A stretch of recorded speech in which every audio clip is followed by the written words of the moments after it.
नमस्कार दोस्तों, मैं ओम प्रकाश अवसर। ये जो देख रहे हैं मेरे पीछे जाएंगे तो आपको मशरूम उत्पादन केंद्र मिलेगा। नाम है राज मशरूम किसान निदान क्लब, ग्राम पटियापाली बसना। और ज़िला की बात करें तो ये महासमुंद जिला है, छत्तीसगढ़ है, तहसील बसना है और पटियापाली गांव है। और पीछे पैराफुटू यानी छत्तीसगढ़ी में पैराफुटू, हिंदी में मशरूम, इसका उत्पादन भाई साहब करते हैं। कब से कर रहे हैं सर? हम कर रहे हैं 2005 से। 2005 से निरंतर कर रहे हैं और बहुत सारे अवार्ड भी सर को मिले हैं। और इनका नंबर हमको कृषि विज्ञान केंद्र से मिला है और हम सारंगढ़ जा रहे हैं तो ये फार्म कवर कर रहे हैं। तो ये क्या क्या है पकड़े हैं उसमें? ये जो पकड़े हैं ये मशरूम का स्पान है। अच्छा। ये बॉटल में है। अच्छा। इसको फोड़ने के बाद ये इस तरह से जो ना स्पान होता है, गेहूं का दाना है। हाँ। इसको ज्वार के दाने में या बाजरे के दाने में भी इस तरह से फफूंद को ग्रोथ करके हमने खास विधि से रखा हुआ है। अच्छा। एक्चुअली में मशरूम का कोई बीज नहीं होता, मशरूम एक तरह के फफूंद का फलन का है। तो उस फफूंद को एक खास प्रक्रिया द्वारा उसको मल्टीप्लाई करते हुए उसको बढ़ा करके रखते हैं। इसको हम स्पान के नाम से जानते हैं। अब इसको फिर हम एक खास विधि से स्पॉनिंग करते हैं जो हम आपको दिखाएंगे। ओके, तो चलिए समझते हैं कि किस तरीके से स्पॉन से फिर पेरा से मशरूम निकलता है, ये भी डिटेल के साथ समझें। लेकिन उससे पहले कहूँगा, अगर आपने अभी तक हमारे चैनल को सब्सक्राइब नहीं किया तो सब्सक्राइब कर लें और बेल आइकन पर क्लिक कर लें, जिससे इस तरीके के वीडियो के नोटिफिकेशन आपको मिलते रहें। तो चलिए सर समझते हैं। हाँ, ये इसको ये कैसे? बॉटल है, इसमें कार्टन लगा हुआ है। हाँ। इस कार्टन को ऐसा निकाल लिए और ये हथौड़ी से इसके पिछले हिस्से पर हथौड़ी मारेंगे तो इस तरह से ये टूट जाएगा। अच्छा। ये टूटने के बाद में इसमें जो कांच चिपका हुआ है उस कार्टन की सहायता से इस कांच को निकाल दिया हमने। अच्छा। ताकि ये हाथ में मत लगे। अच्छा। आप चाहें तो इसको किसी भी तार की सहायता से भी निकाल सकते हैं, पर समय बचाने के लिए हमने इस तरह से इसको फोड़ करके निकाल दिया। इसमें चिपके हुए कांच के टुकड़े को इस कार्टन की सहायता से हमने अलग कर दिया। अच्छा। ये आपका स्पान लगाने के लिए तैयार है। तैयार। तो इसको कैसे बनाए हैं? और इसको बनाने के लिए सबसे पहले गेहूं को उबालते हैं, उसके बाद उसमें कैल्शियम कार्बोनेट और कैल्शियम सल्फेट का मिश्रण उसको सानते हैं और उसके बाद उसको बोतल में भर करके ऑटोक्लेव में उसको पहले स्टेरिलाइजेशन करते हैं। फिर जो हमारा कल्चर तैयार रहता है उसको एक स्पीड लैम्प के सामने में उसको ट्रांसफ़र कर देते हैं। तो इस तरह से उसका फफूंद फैल जाता है। इसमें ये कितने दिन का प्रोसेस लगता है? ये प्रोसेस लगभग 8 से 10 दिन लगता है। ये बनाने में स्पान बनाने में 8 से 10 दिन आपको लगता है। और ये जितना बड़ा हम देख रहे हैं एक बोतल का, ये कितने में इसको हम देखेंगे? अगर 10 बंडल वाले बेड की बात करेंगे तो ऐसा 3 बेड में ऐसा लग सकता है। मतलब कि 15 किलो के लिए ये लगभग 350 ग्राम होगा। इतना स्पान हमारे लिए पर्याप्त है। प्रति बेड हमको 150 ग्राम स्पान चाहिए। अगर लेयर की बात करें कि 3 लेयर का हमारा बेड बनेगा, जिसमें 3-3 बंडल 3 लेयर में रहेंगे, तो प्रति लेयर 50 ग्राम के हिसाब से 3 लेयर में 150 ग्राम लगेगा। उस हिसाब से ये जो है ना हमको लगभग 3 बेड में जाएगा। ये 3 बेड में जाएगा जी। ओके, तो चलिए मशरूम बनाने की तकनीक को समझते हैं। चलिए। और ये पूरा आपका स्पान रूम है? हाँ, स्पान रूम है। जरा करीब से दिखा दीजिए। अच्छा, ये स्पान रखा हुआ है यहाँ पर। ओके, इस तरह से हमारे पास जो है ना उसका कल्चर तैयार करते हैं। अच्छा है कि नहीं? हाँ। मशरूम से इसमें लिक्विड कल्चर वगैरह भी है। क्या है, एक हफ्ते से काम ये स्पान वाला हफ्ता 10 दिन में एक बार करते हैं, रेगुलर कर नहीं पाते हैं। अच्छा अच्छा, है कि नहीं? वो करने के बाद हमारा स्पान ये रेडी है, समझ लीजिए। ये पूरा रेडी है? रेडी है। तो इसको फिर जैसे खत्म होने से पहले फिर काम करेंगे। हाँ। उसके बाद फिर करेंगे, क्योंकि स्पान बेचने का काम हमारा मेन नहीं है। मार्केट में वो कम कीमत पर स्पान बन जाता है, पर हमको क्वालिटी चाहिए। तो हमारा जो नेचुरली यहाँ पर पैराहाट में होता है मशरूम, उसी का टिश्यू लेकर के हम उसी का स्पान बनाते हैं। तो हमारे क्लाइमेट में सूट करता है और हमारा प्रोडक्शन बाकी लोगों से अधिक रहता है। अच्छा, आप नेचुरल तरीके से करते हैं? हाँ, नेचुरल तरीके से करते हैं, पूरी तरीके से ऑर्गेनिक करते हैं। अच्छा, जो अपना पैरा के जो पेरावट है उसमें तैयार होता है, उसी से बनाते हैं? उसी से बनाते हैं। ओके, उसी से बनाते हैं। ठीक ठीक। तो चलिए ये पकड़ लीजिए, इसको पकड़ेंगे तो उधर और है और फार्म अंदर साइड है। तो हम चलते हैं अंदर साइड और समझते हैं। जैसे आप देख पा रहे हैं हमारे पास ये 3-4 पैराहाट अभी भी बचा हुआ है। जबकि हमने बरसात का कलेक्शन किया हुआ पैरा है। लगभग 150 ट्राली से 200 ट्राली पैरा बरसात के जस्ट बाद हम सूखने की अवस्था के बाद उस पैरा को कलेक्शन कर लेते हैं। अच्छा। और सुरक्षित भंडारण कर लेते हैं ताकि साल भर के लिए हमको पर्याप्त पैरा उपलब्ध हो। अच्छा। क्योंकि पैरा मशरूम कर रहे हैं तो सबसे पहले हमको तो पैरा चाहिए, और वो भी थोड़ा सूखा फ्रेश टाइप का पैरा चाहिए। हाँ। गीला अवस्था में अगर भंडारण कर देंगे तो पैरा खराब हो जाएगा। जैसे आप देखेंगे इधर तो हमारा जो है ना ये पैरा बंडल बना हुआ है इस तरह। अच्छा, ये बंडल बन गया है। ये बंडल बन गया है। ओके। बंडल किस तरह से बनाया जाता है वो आपको मैं दिखाता हूँ। आइए आइए। आइए। ये मशीन है काटने की। नहीं, ये बंडल बना रहे हैं, पहले देख लीजिए। हाँ। है कि नहीं, ये एक बार बनने के बाद ये दूसरी बार पुनः बन रहा है ये। अच्छा। है कि नहीं। ओके। तो ऐसा पैरा को आगे पीछे थोड़ा सा जमा करके हाँ, उसको बंडल बना लेते हैं। अच्छा, ये बना रही है ना। वो बना रही हैं। ओके। है कि नहीं। वो जैसे ये देखिए फिर ये बन गया है, समझ लीजिए बंडल। उस तरह से डालने के बाद में उसी पैरे के हिस्से को करके इधर लपेट करके बांध दिया। ये बन गया। हाँ। बनने के पश्चात इस तरह से इसको काटा जा रहा है। ओके। हमने ये साइज रख लिया है। अच्छा। आप देखेंगे तो साइज इसकी लंबाई हमने रखा है 16 इंच का। आप चाहें तो इसको 18 इंच या 20 इंच भी रख सकते हैं अपने सहूलियत के हिसाब से। अच्छा। अगर हम देखें तो ये बंडल का भार लगभग आधा किलो होगा। अच्छा। है कि नहीं। अगर इसकी लंबाई की बात करें तो लंबाई 16 इंच है। इसकी गोलाई की बात करें तो 12 इंच है। ओके। तो ये भार के हिसाब से जो हमारा रहेगा उसके हिसाब से उत्पादन तय होता है कि कितना हमारे पास पैरा है, उसके हिसाब से कितना प्रतिशत हमारे पास उत्पादन होगा ये तय होता है। ये जो बंडल हमारा बन गया, इसके पश्चात इसको पानी की टंकी में इस तरह से डुबा देंगे। ओके। आइए आइए। इस तरह से आप देखेंगे तो टंकी में इस तरह से हम रच दे रहे हैं। अच्छा। है कि नहीं। रचने के पश्चात इसमें चूना डाल देंगे और चूने के पानी में ये 10 से 15 घंटा डूबा रहेगा। अच्छा। उसके पश्चात इसको निकालेंगे। 10 से 15 घंटा चूने के पानी में डूबा रहेगा। रासायनिक विधि में इसको फार्मेलिन, डिहाइड्रेट और बॉबिस्टिन अर्थात कार्बेंडाजिम से इसको उपचारित करते हैं, लेकिन हम सिर्फ चूने के पानी में इसको उपचारित करते हैं। अच्छा। चूँकि पीएच मान उच्च हो जाता है तो समस्याएं नहीं आती, इसलिए हम सिर्फ चूने के पानी का इस्तेमाल करते हैं ताकि लोगों को ऑर्गेनिक चीज़ खिला सकें। ओके। हाँ, इस एरिया पे और बहुत डिमांड है मशरूम का, है ना। हमारा एवरेज मतलब कि अगर हम औसत बात करें तो 50 किलो पर डे हमारा प्रोडक्शन है। सीजन में तो त्यौहार इत्यादि कुछ रहता है तो 1.5 से 2 कुंटल हमारा पर डे का रहता है, लेकिन हम पूरे साल भर की बात करते हैं तो एवरेज 50 किलो अच्छा पर डे का प्रोडक्शन है हमारा। अच्छा। और उतना हमारा इजीली घर से खपत हो जाता है, कोई समस्या नहीं होती। अब देखिए हम आपको दिखाते हैं किस तरह से बेड लगाना है आपको। ओके। ये पूरा तैयार है सेटअप, है ना। हाँ। ये जैसे आप देख पाएंगे ये चूने के पानी में रात भर डूबा हुआ है। अच्छा। है कि नहीं। हाँ। ये डूबा होने के बाद इसको हम इस तरह से 3 मंडल को रखा हमने इस तरह से। ओके। है कि नहीं। हाँ। उसके बाद हम ये स्पान हमारा। हाँ। है कि नहीं। हाँ। इसके अतिरिक्त हमको चाहिए होता है चोकर। अच्छा। ये हमारा चोकर, ये चोकर मतलब गेहूं का छिलका। अच्छा। है कि नहीं। तो इसमें हम स्पान डालेंगे। इसको हमने इस तरह से टुकड़ा कर दिया। तो मान के चलिए इस तरह से इसको एक जगह पर ये 1 स्क्वायर सेंटीमीटर के साइज का, बहुत बड़ा टुकड़ा भी नहीं है, इस तरह से लगभग 3-3 इंच के अंतराल पर हमने ये डाल दिया स्पान। अच्छा। इतना स्पान ही पर्याप्त है, इससे ज़्यादा की भी आवश्यकता नहीं है। ज़्यादा स्पान डालने से ज़्यादा होगा ऐसा नहीं है। इसकी भूमिका इसमें फफूंद फैलाने तक का है। अच्छा। इसके सपोर्ट के लिए क्योंकि इसमें प्रोटीन की मात्रा उतनी अधिक नहीं होती, तो ये हमारा गेहूं का छिलका जिसको हम चोकर बोलते हैं, इसमें आप बेसन मिला सकते हैं, मक्का का पाउडर मिला सकते हैं, सोयाबीन का पाउडर मिला सकते हैं या धान का कोढ़ा भी मिला सकते हैं। तो ये जो ना इसके ऊपर में थोड़ा दे देंगे तो इसको अतिरिक्त नमी से बचाएगा और साथ ही इसको तेज़ी से बढ़ने में सपोर्ट करेगा। इस तरह से हमने 3 बंडल यहाँ पर डाल दिया। इसके पास से आप 3 बंडल उसके विपरीत दिशा में इस प्रकार हमारा ये 3 बंडल हमने इस तरह से डाल दिया। ओके। अब इसमें फिर इसमें हमने स्पान उसी तरीक़े से ये डाल रहे हैं। साइड से समझ लीजिए 1 इंच के अंदर पर और लगभग 3-3 इंच के अंतराल पर हमने ये स्पान इसमें डाल दिया। अब इसमें क्या करेंगे, पुनः इस तरह से चोकर डाल देंगे। चोकर, बेसन, मक्का का पाउडर, ये सब चीज़ें इसमें डाल सकते हैं।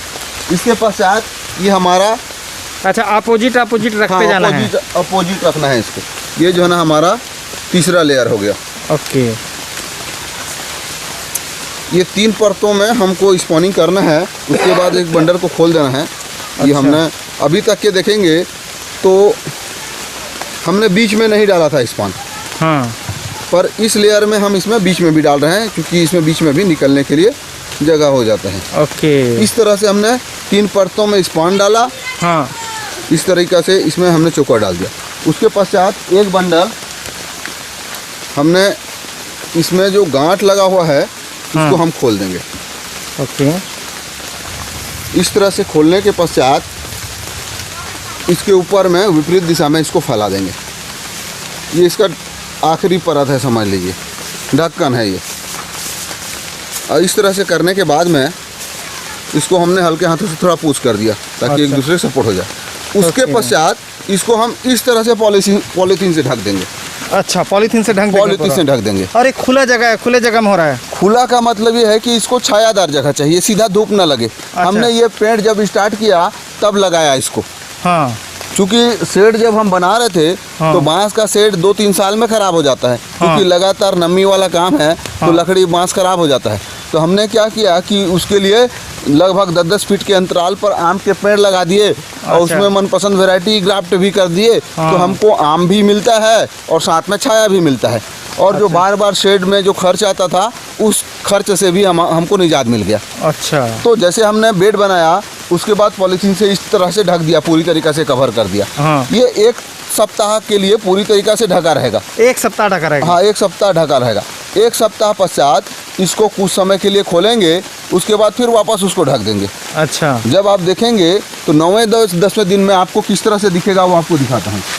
ये थोड़ा नज़दीकी से देखेंगे तो इसमें बहुत सारे ढूंढ आपको दिख रहे हैं। हाँ, छोटा दिख रहा है, जो आगे चल के आपको बड़ा हो जाएगा। अच्छा। क्योंकि बारिश हो रही है इसलिए हमको इसको खुला नहीं रख सकते। हाँ। बारिश नहीं होती रहेगी तो डेली इसको 1 आध घंटा के लिए ताज़ी हवा देनी है। उसके बाद फिर वापस इसको ढक देना है। अच्छा। अगर ये सूखता है तब इसमें पानी स्प्रेयर से स्प्रे करना है अगर जरूरत पड़े तो। हाँ, गर्मी के दिनों में। बारिश के दिनों में हवा की पर्याप्त हवा में नमी की उपलब्धता रहती है। हाँ। तो पानी डालने की आवश्यकता नहीं है। इसके बाद आपको जो खिला हुआ है वो आपको दिखाता हूँ। ओके। और ये वीडियो हम बरसात हो रही है और उसी के दरमियान शूट कर रहे हैं। हाँ। ये आप देखेंगे तो सब तक हमने आम का पेड़, अनार का पेड़, अलग-अलग वैरायटी के पेड़ बगीचा लगा दिया है और उसी के नीचे कर रहे हैं। इस तरह पाइए आप। हाँ।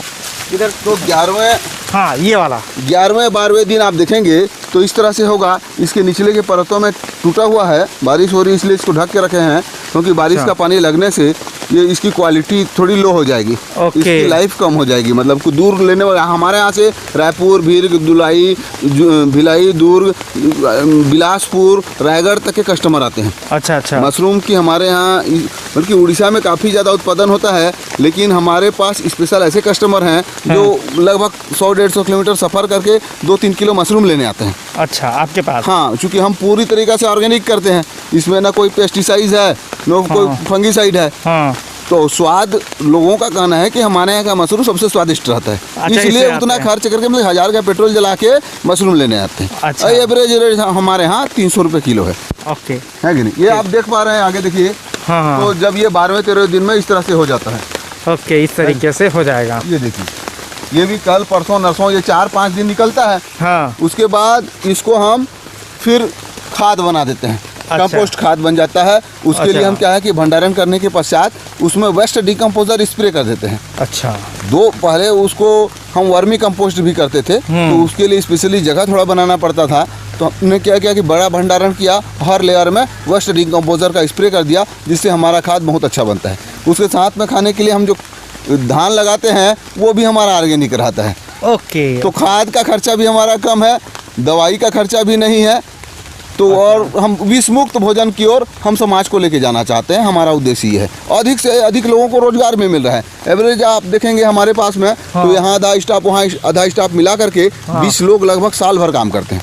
अच्छा, पर डे 20 लोग हैं? हाँ, एवरेज किसी को विशेष काम हो, छुट्टी उट्टी मनाते हैं अलग बात है, पर एवरेज 20 लोगों को साल भर के लिए हमारे पास परमानेंट रोजगार रहता है। जब पैरा कलेक्शन का काम रहता है तो और लोगों की आवश्यकता होती है, क्योंकि कम समय में हमको ज़्यादा पैरा कलेक्शन करना रहता है, तो ज़्यादा लोगों को भी हम रोजगार उपलब्ध कराते हैं। क्योंकि बार बार समझाने के बाद भी लोग आज भी पैरा में आग लगा देते हैं। जैसे हमारी मृदा भी जो है ना उपजाऊहीन हो रही है, वातावरण भी जो है ना प्रदूषित हो रहा है। लोगों को समझाने के बाद भी लोग जल्दी फिर अगली फसल तैयार करने के लिए लोग खेतों में आग लगा देते हैं। हम चाहते हैं कि वो आग मत लगाएं, तो समय में उनको फिर साल भर जिनसे हम पैरा कलेक्शन करते हैं उनको मशरूम भी खिलाते हैं। अच्छा मशरूम भी खिलाते हैं। परचेसिंग तो करना नहीं पड़ता, पर उनको पैसा का भी उतना नहीं रहता, समय की कमी रहती है। तो लोग चाहते हैं कि हमारा पैरा जल्दी उठा ले, तो हमको साल में मशरूम भी खाने को मिल जाए। तो छत्तीसगढ़ में ये हालत है कि लोग सोचते रहते हैं बोर पेरल को उठा ली। हाँ, ये हो गया। और हम ऊपर से उनको जो है ना अच्छा खाद्यान्न भी जो है ना समय में उपलब्ध करा देंगे, तो उनकी भी अपनी खुशी है। और ऊपर से जो खेत आने वाले समय में बंजर होने वाला है। क्योंकि हम देखते हैं कि जब खेतों में आग लगाया जाता है तो 1 सेंटीमीटर का एरिया गर्म हो जाता है। पलटाई करते करते हम देखेंगे 10 या 20 साल में हमारा 20 से 25 सेंटीमीटर अगर मिट्टी जल जाए तो उसकी उपजाऊ शक्ति खत्म हो जाएगी, फिर खेत बंजर हो जाएगा। और किसान के जो मित्र जीवाणु रहते हैं वो भी आग लगाने जल जाते हैं। सिर्फ पैरा जलाने से वायु प्रदूषण नहीं होता, हमारे जितने सूक्ष्म जीव मित्र जीव हैं वो सब खत्म हो जाते हैं। उसकी उपजाऊ शक्ति खत्म हो रही है दिनों दिनों। इसलिए आप देखेंगे कि रासायनिक खाद का उपयोग करने वाले और खेतों को आग लगाने वाले हर साल उनको कृषि की लागत बढ़ रही है। तो ये किसान भी कर सकता है, जिसका खुद का है वो भी कर सकता है, कोई भी कर सकता है। इसको जो करने की विधि है उसको थोड़ा समझने की आवश्यकता है, क्योंकि इसका अपना जीवन चक्र है और ये 15 दिन की फसल है। तो कम समय में होने वाली फसल को थोड़ा देख रेख ज्यादा की आवश्यकता होती है। और जो लंबे समय तक जिसका जीवन काल रहता है उसमें कोई गलती भी हो जाए तो वापस उसको रिकवर करने के लिए आपको अवसर मिल जाता है। पर ये फसल ऐसा है कि धनिया जो कि लगभग 1 महीना में नजर में आता है, बल्कि 20-22 दिन में अंकुरित होता है, 1 महीने में पौधा दिखता है, उतने समय में हमारी ये 2 फसल हो जाती है। और मार्केट में इससे ज्यादा प्राइस का कोई दूसरा आपको सब्जी नहीं मिलेगा। अच्छा, इसके सेलिंग में मार्केटिंग में कोई दिक्कत नहीं है। हमारे यहाँ 100-150 किलोमीटर से लोग आकर के मशरूम ले जाते हैं। ओके, अच्छा, ये जैसे एक अंदाज में पूछूंगा, ये जैसे मैं देख रहा हूँ, इसमें कितने केजी का प्रोडक्शन आएगा? हम जो नीचे का बेड देख रहे हैं, नीचे वाला जिसमें 10 बंडल का बेड है, इसमें एवरेज उत्पादन हम 1 किलो मान के चलते हैं। हालांकि किसी में 1.5 किलो 2 किलो भी आता है, किसी में 1.25 किलो भी आता है। अच्छा, ये जो साइज है ये उससे 1.5 गुना बड़ा साइज का है। लगाने की सुविधा के लिए चूंकि इसमें स्टूल करके लगाए हैं, कम हाइट के हमारे वर्कर हैं, सहयोगी हैं, तो उस हिसाब से सुविधा के दृष्टिकोण से इसको 1 साइडेड कर दिए हैं, क्रॉस नहीं की है। अच्छा, तो इसका उत्पादन 1.5 से 2 किलो आ जाता है। पैरा की मात्रा उसमें ज्यादा है, तो मतलब एक जो बेड बन रहा है वो 300 रुपया देगा, ये कह रहे हैं? हाँ, 300 रुपया देगा मिनिमम। और इस बेड को बनाने में कितना खर्चा है? अगर हम देखें तो एक स्पॉन जो हमने आपको दिखाया बियर बॉटल, अच्छी क्वालिटी का स्पॉन 70 से 80 रुपये।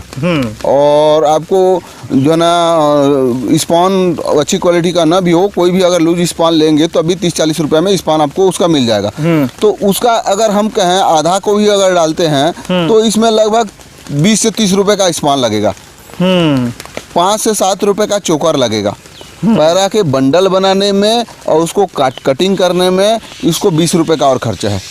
तो ऐसा अगर हम हिसाब लगाएं और 15 दिन तक इसको मेंटेन करना है, चूने के पानी में डुबाना है, ये सब हिसाब लगाएंगे तो 70 से 80 रुपये एक बेड का खर्च है। एक बेड का ऐसा बेड आपके पास टोटल कितनी है? इस समय लगा हुए अवस्था में आप देखेंगे तो हमारे पास लगभग 1500-1700 बेड लगे हुए हैं। 1500-1700 कितना रुपये बताया एक बेड का खर्च? 70 रुपये लगभग। 70 × 1500 कर लें तो आपका टोटल खर्च निकल जाएगा। हाँ। तो ये कितने दिन चलेगा? और ये समझ लीजिए 3 से 5 दिन इसका प्रोडक्शन सिर्फ होता है। नहीं, इसका टोटल पीरियड क्या है? टोटल पीरियड 15 दिन का है। 15 दिन में इतना खर्चा आपका होता है। 70 × 1500 करते 15 दिन में होता है। और ये जो है 15 दिन में ही प्रोडक्शन को निकाल देगा। अब इसको 300 रुपया किलो देगा। हाँ, 300 तो 1500 × 300 कर दे, तो उसमें माइनस कर दे इसको, तो पूरा आपका प्रॉफिट निकल जाएगा। वो अपना भी हिसाब लगा सके, मैं बता दिया हूं मोटा-मोटी खोज के। क्या है पैरे की क्वालिटी और मेंटेनेंस के ऊपर में इसका उत्पादन कम ज़्यादा हो सकता है। हाँ। जब लोग एक्सपर्ट हो जाएंगे, इसको कितना तापमान कितना आर्द्रता चाहिए उसकी भाषा को समझ जाएंगे तो उत्पादन उनकी बढ़ जाएगी। ऐसा नहीं है कि पहली बार में ही उसका बहुत ज़्यादा आ जाएगा। हाँ। हो सकता है हमसे भी ज़्यादा आ जाए, कई लोगों को आ जाता है, सीख के जाते हैं, पहली बार ज़्यादा भी निकल जाता है। हाँ। उनका पैरा अच्छा रहता है, मेंटेन ढंग से करते हैं तो निकल भी जाता है। हाँ। पर हर बार उसका ऐसा ही निकल जाएगा, उसके लिए उतना अनुभव उसको चाहिए कि ये जैसे हमने देखा कि इसको पानी स्प्रे करना है कि ढकना है कि खोलना है, ये करने से आदमी को आ जाता है। हाँ। शुरुआत में हम किसी को मेथड बता सकते हैं, प्रैक्टिकल करवा सकते हैं, पर आदमी को अपने जगह पर किस तरह से हो रहा है उसको समझना पड़ेगा। समझना। और जैसे कह रहे हो भाषा समझना है, तो वाकई में जिस काम से जुड़े रहेंगे वो चीज बोलता है। हाँ, बोलता आप है। इसको रोज देखते होंगे हाँ, तो ये उसकी भाषा आपको को बोलता है, वो आपको समझ आता है कि आज इसको ऐसा होना था, हाँ, ऐसा ये आज नहीं हुआ है। हाँ। तो जब तक भाषा समझने का इंटरेस्ट पैदा नहीं होगा तब तक कुछ चीजें नहीं कर सकते हैं। प्रकृति में हर जीव जंतु अपने अपने तरीके से अपने भावों को व्यक्त करते हैं, अपनी आवश्यकता को बताते हैं। हाँ। आप जब उनके सानिध्य में रहेंगे तो उसकी भाषा समझ जाएंगे। समझ जाएंगे, रोज वहाँ आके हाँ, खड़े वो होंगे क्या तो मांग समझ रहा जाएंगे। है, जब आप उसके सानिध्य में रहेंगे तो आपको पता चल जाएगा कि इसको पानी चाहिए, अब पानी अभी चाहिए। अभी तो ताज़ा हवा चाहिए, अब हाँ। वो फिर आपको समझ में आ जाएगा। समझ में लंबे आ जाएगा। समय तक के जब आप उस काम को करेंगे और आपका ध्यान रहेगा। ध्यान रहेगा। ऐसा नहीं है कि आप लगा दिए छोड़ दिए गांव चल दिए, ऐसा नहीं होता। किसी भी काम को करना है तो उसके लिए जिसको हम ध्यान बोलते हैं, कार्य की कुशलता का नाम योग है। और कुशलता तब आती है जब आप ध्यान पूर्वक काम करते हैं। पूर्वक करेंगे, ठीक। जब आप शुरुआत में देखते हैं तो मोटरसाइकिल में या कार में तो कभी क्लच, कभी ब्रेक, कभी गियर, ये समझ में नहीं आता। लेकिन जब आप ड्राइवर हो जाते हैं तो आपको ये सोचना नहीं पड़ता कि कब क्लच दबाना है, कब गियर बदलना है, कौन से गियर में लेना है, कब ब्रेक दबाना है, कब कितना एक्सीलेटर देना है, ये ऑटोमेटिक हो जाता है। तो जब आप सीख जाएंगे इसको भी तो ये भी ऑटोमेटिक हो जाएगा। बशर्ते जरूरी है कि ध्यान से करें, है ना। और हमारे यहाँ एक कहावत है, कोई खाने में भी गड़बड़ी करता है तो सियान कहते हैं, हे बाबू ध्यान से खा। हाँ, बस।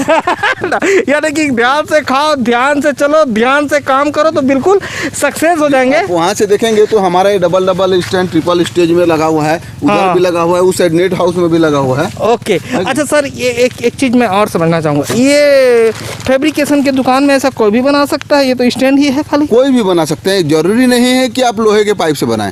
आप चाहें तो बांस का बना सकते हैं, वो नहीं है तो इस तरह सीधे जमीन में भी कर सकते हैं। देखिए जमीन में कर रहे हैं, जमीन में भी कर सकते हैं, इसमें भी आएगा। आप खर्च नहीं करना चाहते तो सीधा जमीन में थोड़ा रेत डाल दे, ज़्यादा अच्छा रहता है। इस तरह से आप सीधा जमीन में भी कर सकते हैं। जमीन में भी कर रहे हैं, ठीक है।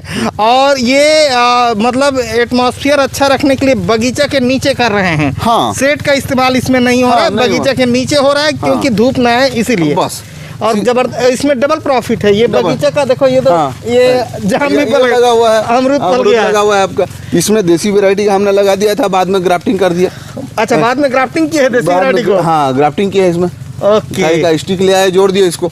इसके अतिरिक्त हमारे पास तेज पत्ता का पौधा है, दालचीनी का पौधा है। अच्छा, ये आपका तेज पत्ता का पौधा है। अच्छा, ये सदाबहार पौधा है। ओके। इसकी साइड को हमने थोड़ा कटिंग कर दिया है, समझ लीजिए। हाँ हाँ हाँ। तो इस तरीके के बगीचे पे कर रहे हैं आप, शेड में भी कर सकते हैं, कमरे में भी कर सकते हैं। कमरे में कितना टेम्परेचर चाहिए सर इसको? 32 से 38 डिग्री तापमान इसका आंतरिक चाहिए। हाँ। और 70% से ज्यादा इसकी आर्द्रता चाहिए। इन चीजों का आप ध्यान रखें तो कहीं भी कर सकते हैं। कहीं भी कर सकते हैं, वो कैसे मैनेज करना है आपका काम है। हाँ। वीडियो अच्छा लगा? अभी देखिए अगस्त का महीना है और अभी भी हम आपको आम दिखा सकते हैं। ओके, दिखाइए। अब उसमें जो पसंद आ जाता है, ये लीची, ये जो है ना आपका दालचीनी का पौधा है। अच्छा। हमारे पास आम अभी छोटे छोटे भी हैं। ओके। देख रहे हैं आप, ये बड़ा भी है। अच्छा, है कि नहीं? हाँ। और इसमें मोर भी आ रहे होंगे, है कि नहीं? कहीं कहीं आप देखेंगे तो हाँ हाँ हाँ हाँ, आ रहा है, उधर आ रहा है। हाँ, मोर भी उसमें आ रहे हैं। हाँ। उसके अतिरिक्त उस पौधे में भी है आम। अच्छा, है कि नहीं? ठीक ठीक। इसमें भी है आम, ये आप यहाँ पर देख सकते हैं आम। जब सब तरफ खत्म हो गया तब हमारे पास आम अभी भी है। ओके। तो ये डबल प्रॉफिट है, नीचे मशरूम, ऊपर आम या अमरूद। तो कितना बेहतरीन काम है। आदमी जुगाड़ लगाए तो सब कुछ कर सकता है, और दिमाग लगा के ध्यान से करें। और ये वीडियो अगर आपको अच्छा लगा तो वीडियो लाइक कर ले। और बहुत सारी जानकारियाँ थी इसमें, डिटेल जानकारियाँ थी। जगह एक बार फिर बताइए सर। ये पठियापाली पड़ता है बसना ब्लॉक में, महासमुंद जिले में, छत्तीसगढ़ का गाँव है ये। हाँ। और इस काम को करते हुए हमको 15 साल हो गया है। इसके लिए हमको राज्य शासन की ओर से भी और सबसे बड़ा अवार्ड हमको मिला है 2019 में, जो राष्ट्रीय खून अनुसंधान केंद्र सोलन है, उसे इनोवेटिव मशरूम ग्रोअर के रूप में भारत में सबसे अच्छे और नए तकनीक से मशरूम उत्पादन के लिए हमको मिला था। ओके, तो ये वीडियो अच्छा लगा तो वीडियो लाइक कर लीजिए। धन्यवाद। मैं ओम प्रकाश अवसर।